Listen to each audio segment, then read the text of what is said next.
Au sud de la Californie, le soleil se lève sur la baie de San Diego. Au bord d'une voie rapide, sur ce parking, Maria, 54 ans, commence sa journée. Bon, je vais replier mon lit.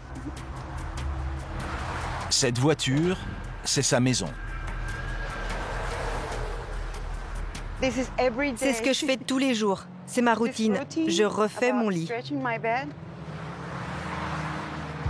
Maria n'a plus de logement. Cela fait 1 an qu'elle dort dans son van.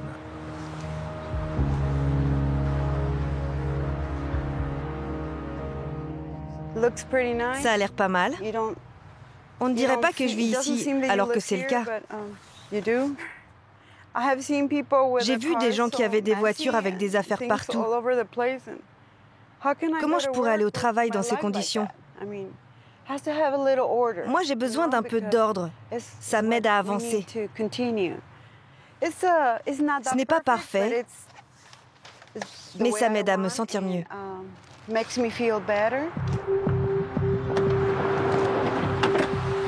Comme Maria sur ce parking gratuit, ils sont une trentaine à passer la nuit dans leur voiture. Pourtant, la plupart travaillent. Ils sont agents de sécurité, chauffeurs Uber, secrétaires ou encore informaticiens.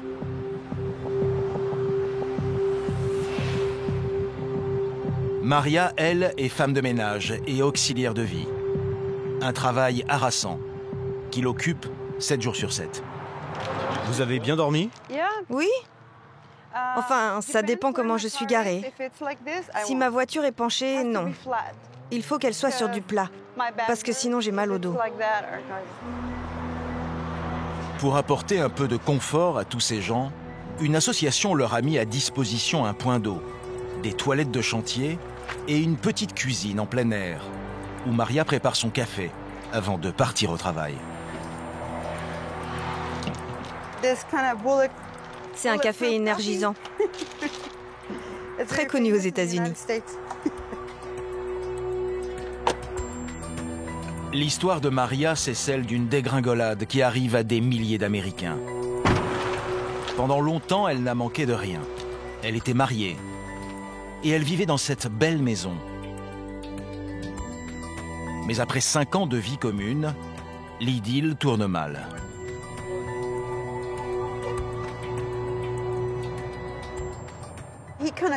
Il m'a larguée. Il m'a dit « Ok, ça n'a pas marché, à bientôt. » J'ai dit « Quoi? Je n'ai plus d'endroit où vivre, plus de maison. Je suis SDF. » Aujourd'hui, je n'ai plus de lit, plus de meubles, plus de maison. J'ai juste ma voiture et un siège. Ouais, c'est comme ça. Maria n'a rien récupéré. Elle a préféré tout laisser à son ex-mari et tourner définitivement la page. Mais en Californie, ces dernières années, les loyers ont tellement flambé qu'avec son salaire de 1 500 €, elle n'a pas pu retrouver un appartement. Désormais, tous les matins, avant d'aller travailler, elle se rend dans cette salle de sport. Elle fait 45 minutes d'exercice, mais elle vient surtout pour un autre besoin indispensable. J'ai dû me résoudre à venir ici parce que je n'avais pas d'endroit où me doucher. Une fois, je n'ai pas pris de douche pendant 1 semaine. C'était terrible. Je peux vous dire, là, vous vous sentez vraiment comme une SDF. Vous puez. Je me suis dit, comment je pourrais faire? Oh, la salle de sport. Donc je me suis inscrite. Son abonnement lui coûte 40 € par mois. Le prix pour continuer à vivre presque normalement.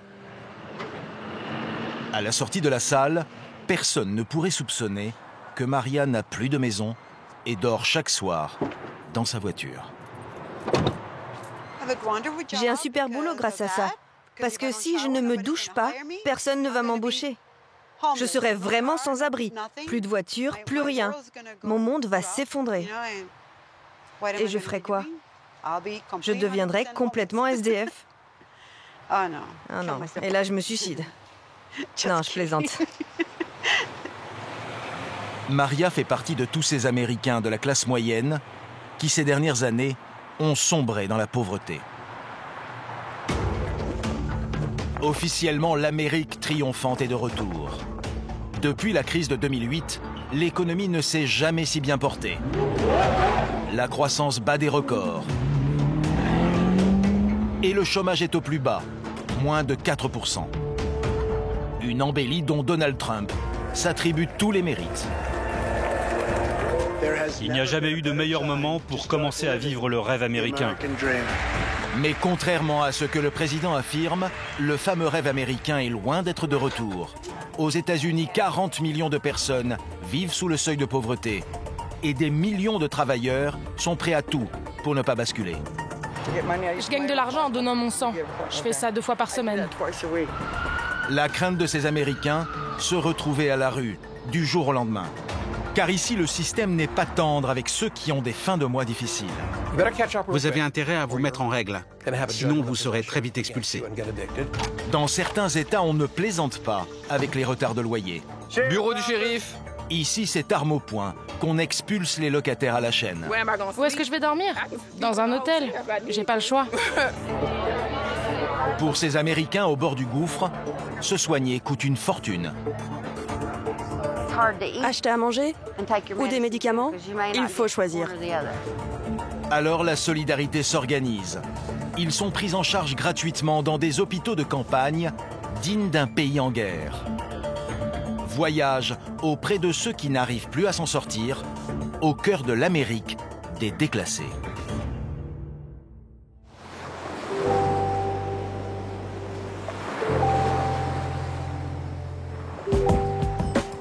San Diego, au sud de la Californie. 300 jours de soleil par an. Des plages à perte de vue. Un cadre idyllique. La carte postale californienne. San Diego, c'est aussi l'une des métropoles les plus dynamiques du pays. Ici, il n'y a quasiment pas de chômage. Cette vie de rêve, c'était le quotidien d'Eric. Informaticien brillant, il gagnait 7 000 € par mois. Aujourd'hui, à 53 ans, ce célibataire vit dans sa voiture. Et pour manger gratuitement, il s'est arrangé avec les employés d'une pizzeria. Bonjour. Bonjour. Comment ça va aujourd'hui? Bien, et vous? Vous êtes venu chercher vos parts de pizza? Oui, Je vous les amène. merci. Qu'est-ce que vous prenez ici? Ce sont des parts de pizza invendues qui ont passé trop de temps en vitrine. Ils me les gardent au frigo et me les donnent ensuite. Et voilà vos 2 boîtes. Eric vient tous les soirs récupérer des pizzas. Merci beaucoup, c'est très gentil. À demain. Au revoir. Ces invendus, il va les partager avec d'autres accidentés de la vie. Car depuis 1 an et demi, Eric dort sur ce parking, celui où vit aussi Maria, la femme de ménage. Avec ses pizzas, il fait le bonheur de ses voisins. Il y en a beaucoup. Comme Lorella, 55 ans, chauffeur de VTC. C'est bon. Vous avez faim? Ouais, j'ai faim. Vous avez mangé aujourd'hui? Non, j'ai conduit toute la journée. Dans sa vie d'avant, Eric aussi travaillait énormément, 50 heures par semaine. Mais il y a 4 ans, il fait un burn-out et accumule les ennuis de santé, notamment cardiaques. Il ne peut plus travailler et touche le chômage pendant 6 mois. Puis, plus rien. Je croyais que j'allais gérer et m'en sortir, mais ça m'a vraiment anéanti. Et après plusieurs années à voir des médecins, j'ai dépensé toutes mes économies. J'ai fini par tout dilapider et ne plus pouvoir payer mon appartement. Eric tente de remonter la pente. Aujourd'hui, il travaille en intérim et fait des économies pour pouvoir louer un appartement. Après sa longue journée de travail, Maria est de retour. Vous êtes fatigué? Oui. C'était une longue journée. Le travail est difficile parce que je porte une dame qui est un peu lourde. Toute la journée, je fais des allers-retours. Pendant 9 heures, c'est long. Mais je vais bien. Ma boisson, mon repas, mon lit. Je suis prête à aller me coucher.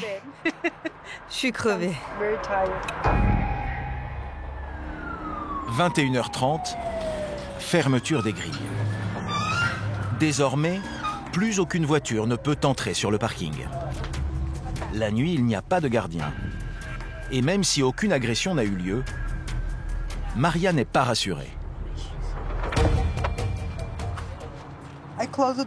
Je ferme les portes, je baisse un peu les fenêtres et je mets l'alarme.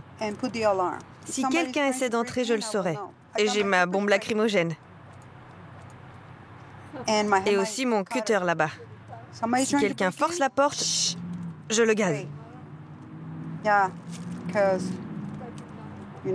On sait jamais. C'est tout.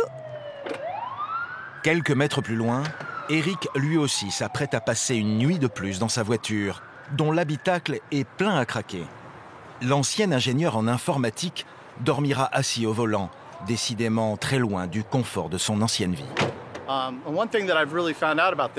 Ce que tout ça m'a appris, c'est que le stéréotype du SDF feignant, qui ne veut pas travailler, qui se drogue, ça arrive.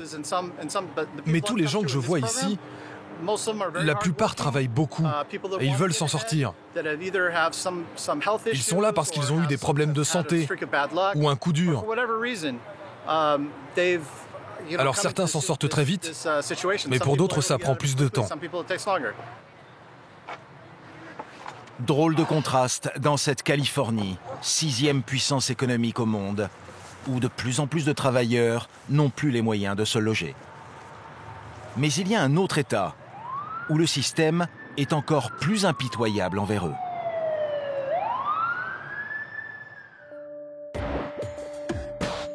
Cet État, c'est la Virginie, tout proche de Washington, et plus particulièrement sa capitale, Richmond. Richmond, c'est une ancienne ville industrielle. Ici, un quart de la population vit sous le seuil de pauvreté. Richmond détient aussi un triste record. C'est l'une des villes aux États-Unis où il y a le plus d'expulsions. On en compte 3000 par an. Rapporté à la population, c'est 25 fois plus qu'à Paris.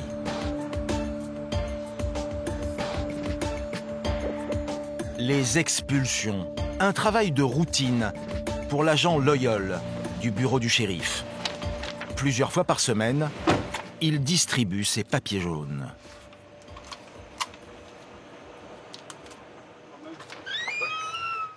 Bonjour, comment allez-vous? C'est bien vous qui vivez ici? Ouais. Ok, madame. Je viens de coller un avis d'expulsion sur votre porte. Vous devez vous rapprocher du manager de la résidence si vous estimez que c'est injustifié. Mais nous avons fixé l'expulsion au 7 du mois, à 9 h du matin. Ok, je vais voir avec eux. Ok, merci, madame. Dans l'État de Virginie, la loi est stricte. À partir de 5 jours de retard de loyer, un propriétaire a le droit de lancer une procédure d'expulsion. Et quelques semaines plus tard, le locataire reçoit un avis sur sa porte. Vous savez ce que c'est? Oui, je sais ce que c'est. Vous avez seulement une semaine pour partir. Oui. C'est pas beaucoup. Ouais, je sais. On va voir ce qu'on peut faire. Parfois, emporté par son élan, l'agent Loyal se montre approximatif. Hey, comment ça va? Vous êtes bien madame Ackman? Non. Elle vit bien ici? Non, c'est moi qui vis ici. Cette femme qui n'a rien à se reprocher en sera quitte pour une grosse frayeur. Désolé madame, je me suis trompé d'appartement. Les locataires menacés ont une semaine pour régler leurs dettes. Sinon, c'est l'expulsion manu militari. Et l'agent Loyal ne fait pas dans les sentiments.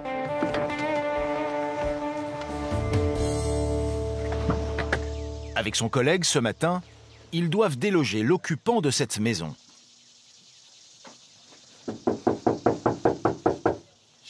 Bureau du shérif. Et comme pour arrêter un dangereux criminel, Bureau du shérif. c'est arme au poing qu'ils entrent à l'intérieur. Je prends l'arrière. Ok.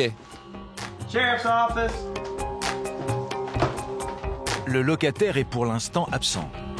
Et visiblement, il n'a pas eu le temps de vider les lieux. C'est bon, monsieur. Vous pouvez changer la serrure. Le propriétaire, lui, récupère immédiatement son bien. Si en France, il faut en moyenne 1 an et demi pour expulser quelqu'un, ici c'est expéditif. En moins de 2 mois, tout est réglé. Vous vérifiez tout? Je vérifie les fenêtres. Pourquoi? Pour être sûr que personne n'entre. Tout juste arrivée, la locataire est sous le choc. Elle louait la maison depuis 7 ans. Célibataire, maman d'une grande fille, elle travaille, mais elle a connu à plusieurs reprises des fins de mois difficiles. Ses affaires, elle ne pourra les récupérer que le lendemain. Sinon, tout ira à la benne, à ses frais. Ce serait plus simple si vous preniez un camion de déménagement. Prenez un camion, car si c'est lui qui doit le faire, ça va vous coûter cher. Ok, très bien. Vous ne pensez pas que tout ça est un peu dur? Non, il fait ce qu'il a à faire et moi aussi. Et vous allez dormir où? Où est-ce que je vais dormir? Dans un hôtel. J'ai pas le choix. À l'hôtel? Ouais, je peux me le permettre. Merci à vous. Bonne journée. Elle se retrouve à la rue, sans négociation possible. C'était la seule solution pour la déloger? Ça dépendait d'elle. Elle m'a dit qu'elle allait déménager. Et elle n'est pas partie. Mais peut-être qu'elle n'a pas d'endroit où aller. Ah, ça, elle ne m'en a pas parlé. Des expulsions comme celle-ci à Richmond, il y en a une dizaine par jour. Conséquence de cette justice express, en périphérie de la ville, les hôtels bon marché sont des refuges pour toutes ces personnes qui ont été mises à la porte. Certaines depuis très longtemps. C'est le cas de David, un jardinier de 38 ans. Hey, comment ça va, mec? Ça va et toi? La même routine, comme tous les jours. David vit dans ce motel depuis son expulsion il y a 2 ans. Le week-end, ce papa divorcé accueille ses enfants dans sa chambre de 10 mètres carrés, qu'il paye 1 300 € par mois. Et voilà, c'est notre chambre. Ça fait chambre, salon, salle à manger, tout quoi. Là, c'est la petite cuisine où je leur ai fait des œufs hier soir. J'ai aussi fait des hamburgers. On a joué aux jeux vidéo et j'ai pas fait la vaisselle. Et là, c'est la salle de bain avec une douche. Et voilà, c'est tout. La semaine, cette unique pièce qui déborde d'affaires, David la partage avec sa nouvelle compagne. Ce n'est pas trop dur de vivre ici depuis 2 ans? Oh si, on est allés 3. Évidemment, 2 personnes dans la même pièce si longtemps, on se prend la tête, on s'engueule. Son ami a un emploi stable, dans les assurances. À 2, ils pourraient se payer un appartement plus grand et moins cher. Mais s'ils restent bloqués dans cette minuscule chambre, c'est que leur ancienne expulsion les poursuit toujours. À une époque, on en a bien cherché un, mais on a été découragés. Car quand on visitait, on nous disait « Mais vous avez déjà été expulsé. On voit que vous avez eu 2 mois de loyer impayé. » Ça nous a porté préjudice. On n'était acceptés nulle part. C'est inimaginable en France. Mais ici, les propriétaires ont accès en quelques clics au passé des mauvais payeurs. Un fichage systématique que dénonce Martin Wegbreit, un avocat, défenseur de locataires.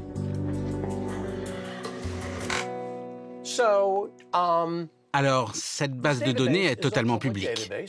C'est un site officiel sur lequel tout le monde peut aller. Et vous pouvez faire une recherche par nom. Allez, on va essayer un nom au hasard, un nom bien de chez nous.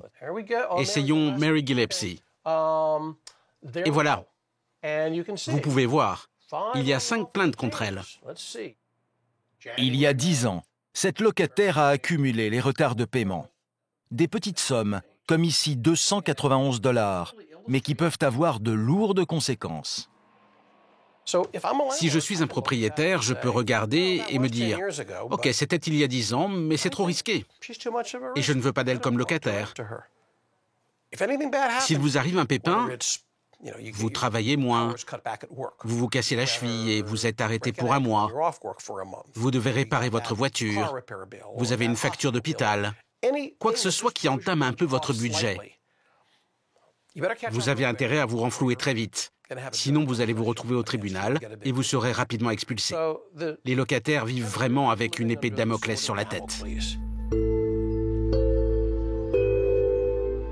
Avec un tel système, difficile d'imaginer comment David pourrait quitter un jour son motel et se payer un appartement dans lequel il pourrait accueillir décemment ses enfants.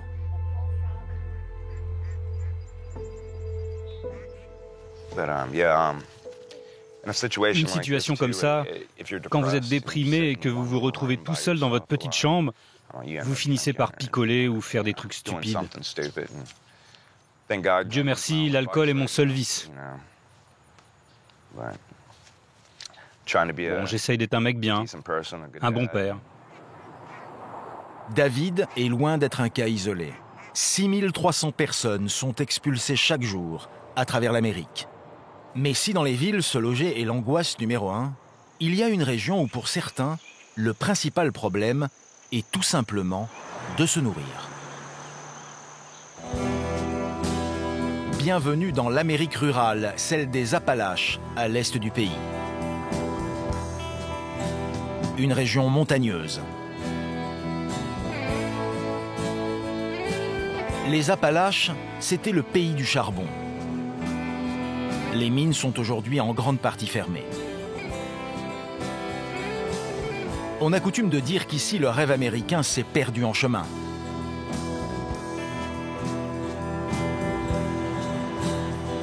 Les Appalaches, une Amérique majoritairement blanche, où l'on trouve les comtés les plus pauvres de tout le pays.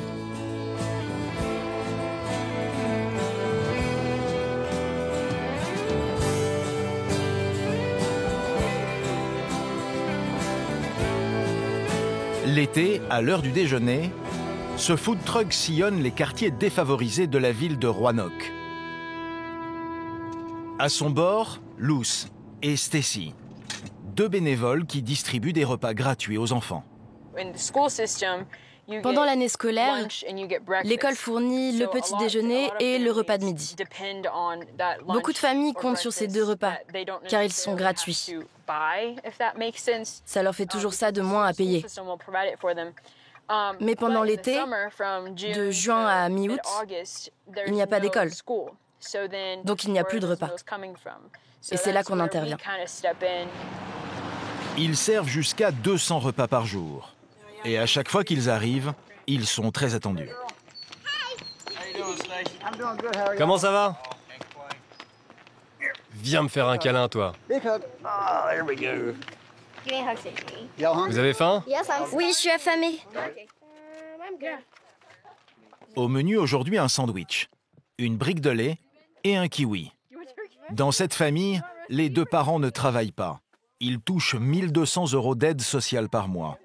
Mais à 5, ce n'est pas assez pour vivre. Brandon, le papa, se sacrifie. J'essaie de faire 2 à 3 repas par jour. Mais en fin de mois, quand je n'ai plus d'argent, on est plutôt sur un repas. Là, par exemple, nous sommes à la fin du mois. Oui, je n'en fais qu'un par jour. Un repas par jour? Oui. Lequel? D'habitude, je saute le petit déjeuner et le déjeuner. Je ne mange qu'au dîner. Juste le dîner? Oui, juste le dîner. Être pauvre au point de se priver de manger. On se voit demain? À demain, Stacy. Au revoir. Une réalité dans les Appalaches qui ne date pas d'aujourd'hui. En 1964, déjà, le président Johnson, en pleine campagne électorale, se rend sur place. Il est horrifié par cette pauvreté.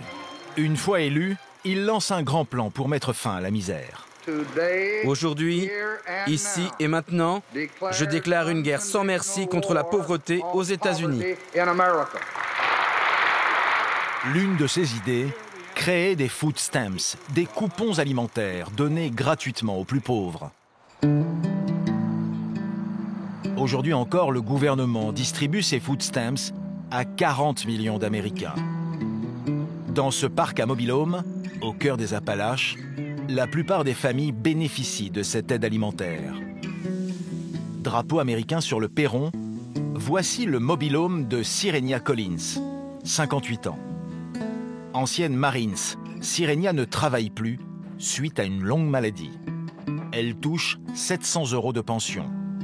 Alors au quotidien, c'est la débrouille.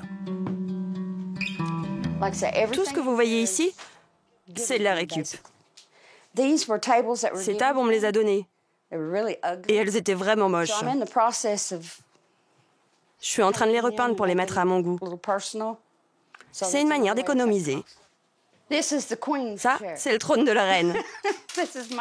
C'est mon fauteuil. Il est confortable. Je l'adore.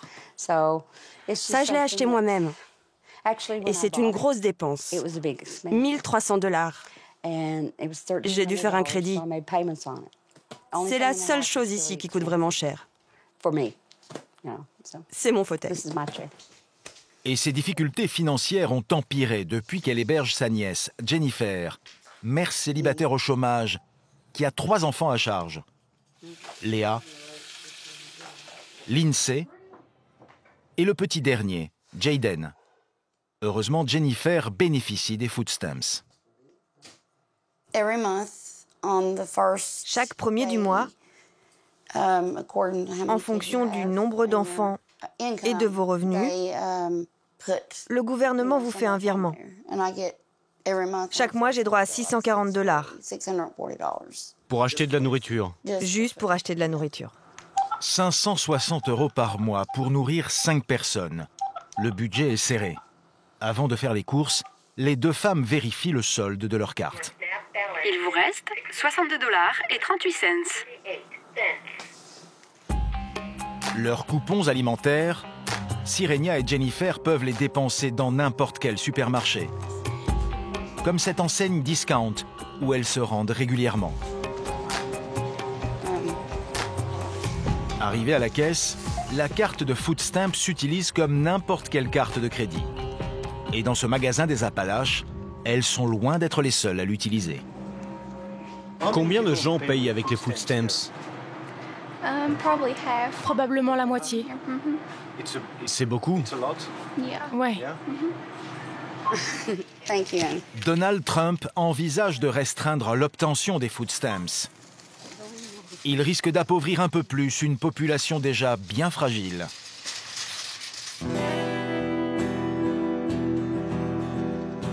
Mais paradoxalement, ici où on a voté à 80% pour lui, on continue de le soutenir. Pour arrondir ses fins de mois, Sirenia fait quelques ménages chez ses voisins. Pour quelques dollars, elle coupe aussi les cheveux de James, qui travaille à la mine. Un fan inconditionnel de Donald Trump. Oui, j'aime beaucoup Donald Trump. Je le soutiens. Pourquoi? Parce qu'il fait tout ce qu'il dit. Trump est prêt à aider les autres pays, mais c'est son pays qui passe en premier. Et ça, ce n'est pas arrivé depuis longtemps. Donald Trump est un milliardaire.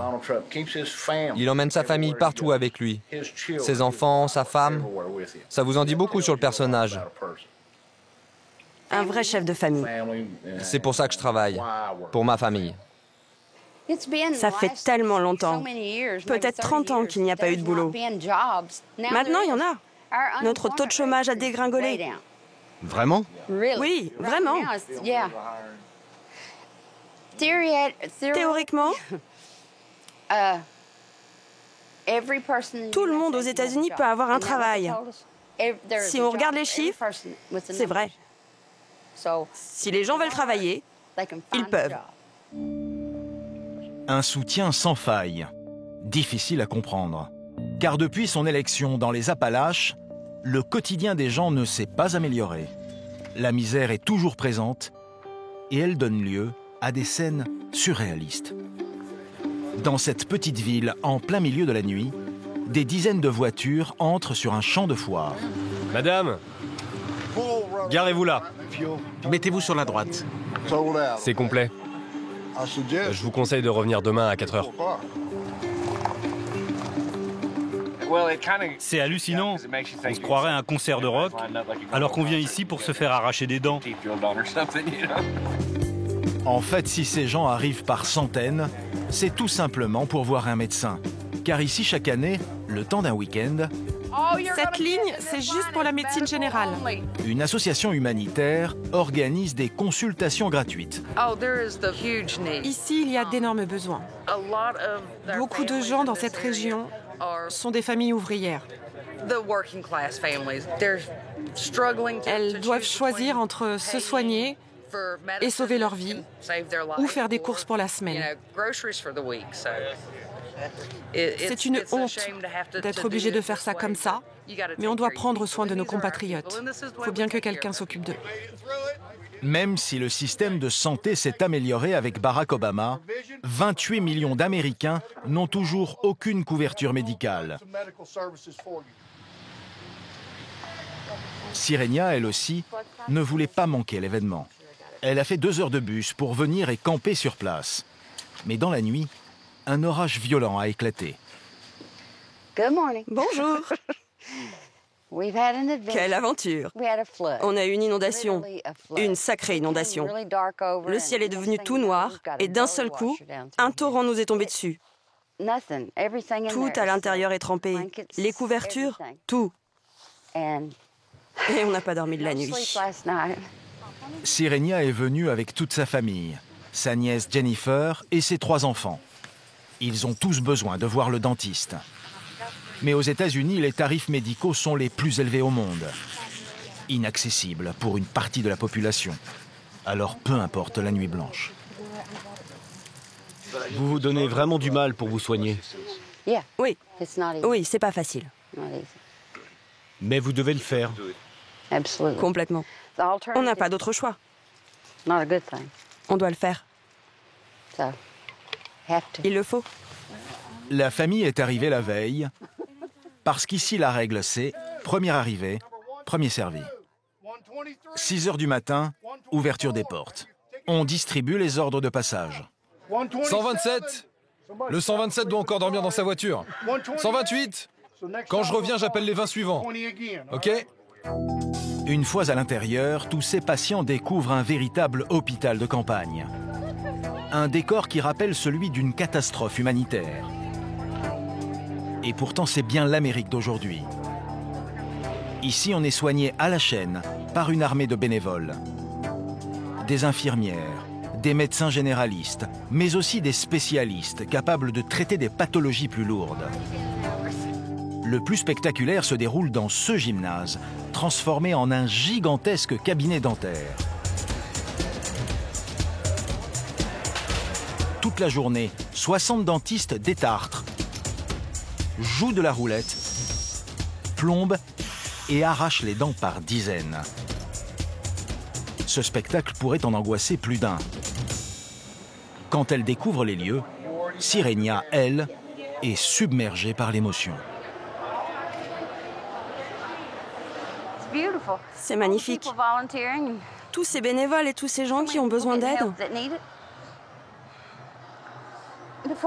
Avant que ma sœur ne décède, elle a dû se faire enlever toutes ses dents. Et elle n'a pas eu les moyens de les remplacer.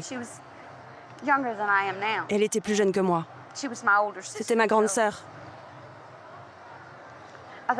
Et je pense à tous les problèmes qu'elle a subis à cause de ses dents. C'est tellement important. À tour de rôle, toute la famille va y passer. Le plus jeune, Jayden, n'est pas vraiment rassuré.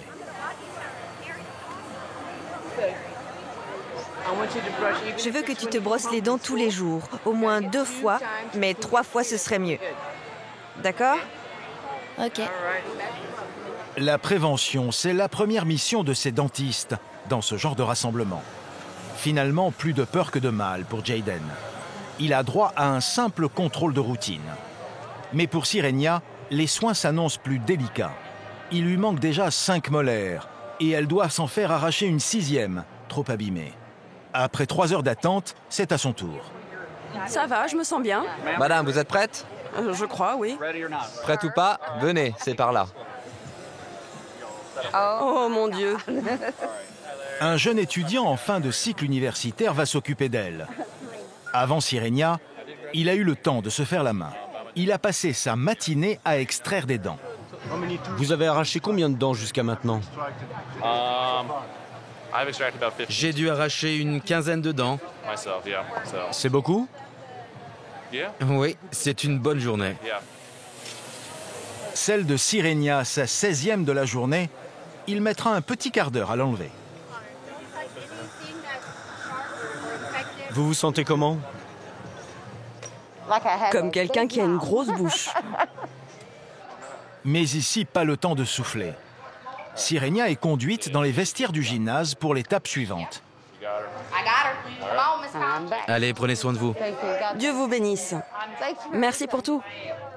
Un atelier de prothèses dentaires qui, comme le reste, est animé par des bénévoles et financé par des dons. Détendez-vous. Ne serrez pas les dents.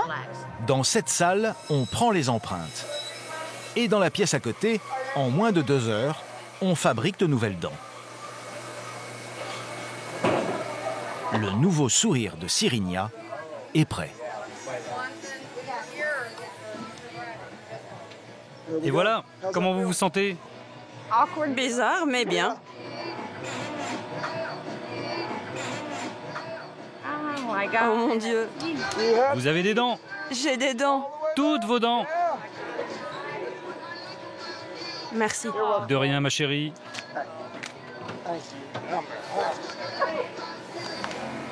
Allez, je veux un grand sourire.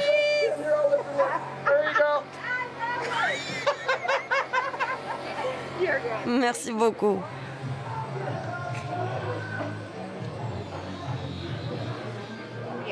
Maintenant, je sais que je peux sourire. Et me sentir bien. C'est ce que je voulais. J'en avais vraiment besoin. Qu'est-ce qu'ils t'ont fait? J'ai des dents. Ils t'ont fait comme à moi? Non, ils m'ont mis des nouvelles dents. Je t'aime. Si la famille avait payé ses soins, elle aurait dû débourser plus de 3 000 €. Aux États-Unis, il existe encore des citoyens américains qui se mobilisent pour venir en aide aux plus pauvres.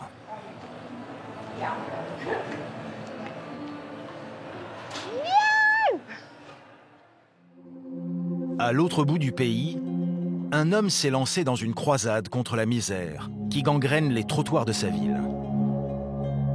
Une ville pourtant mythique, dont le nom n'évoque pas franchement la pauvreté. Ça, c'est Los Angeles et Hollywood. Elvis a 38 ans, a un look de punk et surtout la rage au ventre quand il voit ce que Los Angeles est devenu ces dernières années. C'est pas un pays du tiers-monde. C'est le pays le plus riche du monde. On dirait presque un décor de cinéma. On a du mal à imaginer que des gens vivent comme ça au quotidien.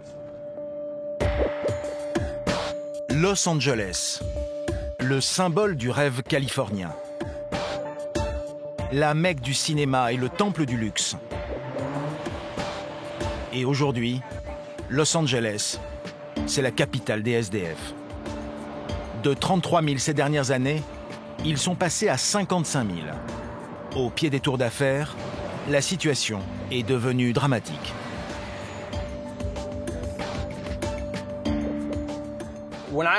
Quand j'étais enfant et que je vivais ici, ça existait déjà, mais pas à ce point-là. Je suis parti d'ici pendant presque 20 ans et quand je suis revenu, j'en croyais pas mes yeux. Et ça va être de pire en pire, parce que tous les mois, les prix augmentent. Il n'y a pas de contrôle des loyers. Et les propriétaires, ils peuvent faire ce qu'ils veulent. Et les salaires, eux, n'augmentent pas. Révolté par le sort de ces SDF, Elvis a quitté son emploi de vendeur. Il vit sur le salaire de sa compagne, Léa, qui travaille à l'université. Elvis peut ainsi consacrer tout son temps à aider les sans-abri. Un peu à l'écart du centre, une femme s'est installée sous ce pont. Elvis et Léa lui rendent régulièrement visite. Salut mec! Comment tu vas? Salut, ça va? Kami vit ici depuis 5 ans, dans une petite tente qu'elle partage avec une autre femme. À l'intérieur, elles sont à la merci des dangers de la rue. Elles ont déjà été agressées plusieurs fois. Regardez-moi ça. Ils ont tout déchiré et maintenant, elle n'a même plus de porte. La nuit ici, il n'y a pas de lampadaire. Et pour une femme, c'est flippant. Et même pour un homme d'ailleurs, c'est effrayant. N'importe qui peut arriver dans le noir, rentrer et faire ce qu'il veut. Pour aider ces gens, Elvis ne se contente pas de leur apporter des bouteilles d'eau. Son grand projet se cache dans la cour de cette église. Il a eu l'idée de leur construire des petites maisons en bois. Elles ne sont pas grandes, à peine 4 mètres carrés. Mais à l'intérieur, Elvis et Léa ont pensé à tout pour améliorer le quotidien de ces sans-abri.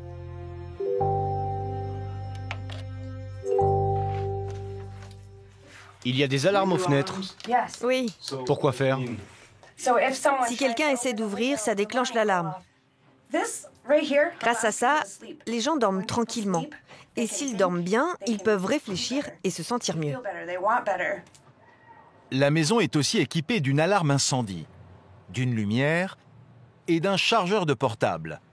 Le tout alimenté par un panneau solaire. Elvis pense aux moindres détails pour redonner un peu de dignité aux SDF. Il leur attribue même une adresse. Évidemment, ça n'est pas reconnu par la poste. C'est juste quelque chose de psychologique. Moi, j'ai une adresse. Je suis sûr que vous aussi, vous avez une adresse. C'est le but ultime. Les SDF sont traités comme des détritus. Une fois que tu es étiqueté, t'es foutu. Les gens te regardent comme un monstre. Quelqu'un de mauvais, qui a choisi d'être dans cette situation ou qui est fou. Mais la plupart du temps, ce n'est pas le cas. C'est tellement simple de déshumaniser quelqu'un. Et c'est avec tous ces petits détails qu'on arrive à inverser les choses. Chaque cabane coûte 1 000 €, entièrement financée par des dons récoltés sur Internet. Mais sa généreuse initiative est illégale. La mairie de Los Angeles lui a interdit de poser ses cabanes sur les trottoirs de la ville. Elvis s'en moque. Et ce matin, il va en livrer une à un couple de SDF qui en a grandement besoin. Hey. Bonjour, je suis Elvis. Moi, c'est Christelle. Et lui, c'est Bronny. Salut, Bronny. Enceinte de 3 mois, Christelle, 32 ans, vit sur ce bout de trottoir avec son compagnon, André. Comment ça va, mec? Hé, mon frère, comment ça va? Comment tu vas? Tu as vu? C'est la mère de mon futur enfant. Depuis 4 ans, le couple dort dans ce minuscule chariot à roulettes, infesté d'insectes. Regarde, il y a des punaises de lit partout. Elles me bouffent tout cru. Tout ça, c'est des morsures. Parce qu'ici, on n'arrive pas à avoir une bonne hygiène.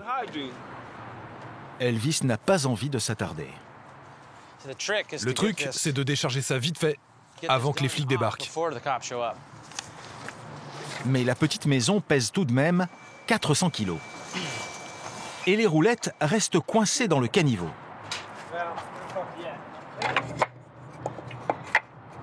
Allez, on pousse! Un voisin et un autre SDF du quartier viennent lui prêter main forte.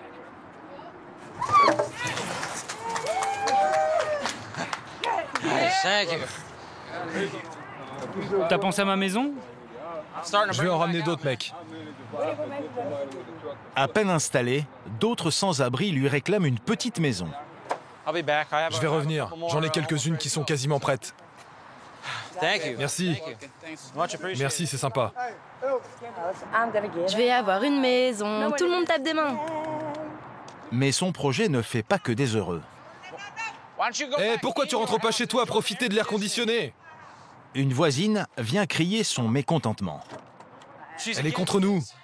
Pourquoi? Elle veut pas de ça devant sa maison. Elle est en train d'appeler la police. Et maintenant, il faut qu'on se dépêche. Et il faut prier pour qu'ils leur laissent la maison. C'est comme ça que ça se passe à Los Angeles.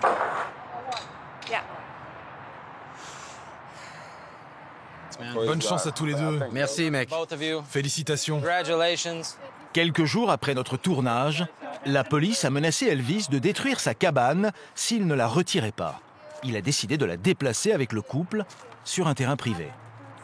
La voisine, mécontente, a finalement obtenu gain de cause.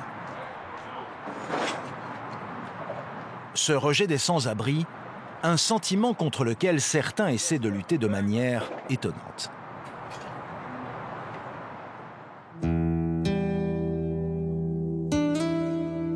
Direction le Texas, à Waco, la Puritaine.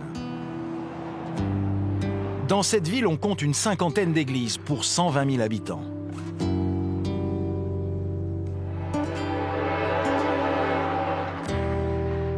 Ici, une fois par mois, une communauté religieuse organise un drôle de stage. Et on vient de tous les États-Unis pour y participer. Vous savez ce qui va se passer? Non, pas vraiment. Juste un peu. Qu'est-ce que vous savez? On va être des sans-abri. Durant 24 heures, ces lycéennes vont vivre, se nourrir et dormir comme des SDF, tout comme une vingtaine d'autres participants, issus de la classe moyenne. Chacun a déboursé 60 € pour suivre ce stage. C'est Janet Dorrell qui en a eu l'idée il y a 25 ans. Femme de pasteur, elle a déjà accueilli 30 000 personnes dans son étonnant jeu de rôle. Le but, c'est de créer de la compassion et de leur donner envie d'aider les plus démunis. Tout le monde peut accéder au rêve américain, mais quand vous êtes coincé dans la spirale de la pauvreté, il vous faut du soutien pour en sortir. Vous avez 15 minutes pour vous changer. D'après Janet Dorrell, pour vivre la vie des SDF, il faut commencer par leur ressembler. Dans cette boutique de fripes, les stagiaires sont invités à s'habiller comme eux. Ça ressemble à des vêtements de SDF? Je ne sais pas ce que portent les SDF. Probablement un truc comme ça. Et vous cherchez des vêtements sympas? Ouais, il y a plein de trucs bien là-bas. Vous êtes pourtant censé être SDF. Ouais, mais moi je veux être une SDF stylée. Un jean et des petites bottes. Je pense qu'elles vont protéger mes chevilles des piqûres de moustiques. Je suis contente de mon choix. Pour l'instant, rien d'insurmontable. Mais ça se complique avec la deuxième épreuve. Dormir à la belle étoile. Pas dans la rue, mais en sécurité dans ce jardin clôturé. Pourtant, Martha, une mère de famille de 53 ans, n'est pas franchement rassurée. J'ai peur des insectes. Des insectes? Oui, des insectes. Elle a longtemps hésité avant de s'inscrire à ce stage. C'est son mari qui l'a convaincue de relever le challenge. Vous n'êtes pas tout à fait dans la situation d'un vrai SDF. Oui, c'est vrai. Ça ne sent pas les excréments ou l'urine. Il n'y a pas de rats qui courent partout. C'est vraiment du luxe pour un SDF, c'est sûr. Oui. Un confort toutefois relatif. Et la nuit va être courte. Bonjour tout le monde. À 6 h du matin, Janet Dorrell sonne le réveil et les mines sont fatiguées. Allez, debout, Martha. Cette situation n'est pas vraiment réelle. Ils sont en sécurité ici. Oui, ils sont plus en sécurité que dans la rue. Mais ce n'est pas aussi sûr que de dormir chez eux, avec leur famille. Ça leur donne une petite idée des conséquences que ces conditions de vie peuvent avoir sur leur organisme. Et ce sera encore plus vrai ce soir, parce qu'il faut 24 heures pour se rendre compte que ça peut être vraiment rude. Pour la suite du programme, les stagiaires sont lâchés en centre-ville. Leur mission, trouver de quoi se nourrir, par leurs propres moyens et sans argent.